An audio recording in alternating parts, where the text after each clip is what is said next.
Hi guys, Adam from leafshave.com here, and today I wanted to talk to you about loading your leaf razor and show you how simple it is. So the first thing you're going to do is snap these double-edged blades in half. They were designed to do this, so it's super easy. Just keep the wrapper on for extra protection. Second, you're going to unscrew the razor head to access the blade levels. So we're going to start at the bottom level, which is also the most aggressive.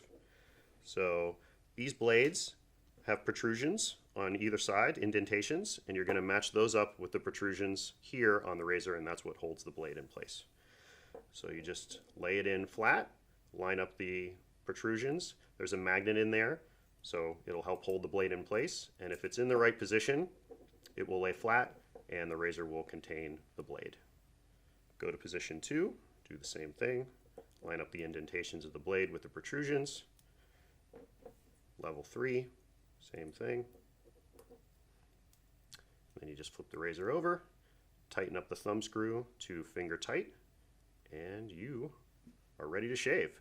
So that's it. That's how you load your leaf razor. And the best part about this razor is you can choose the combination and quantity of blades that you want to suit your skin and hair type. Thanks for watching. leafshave.com.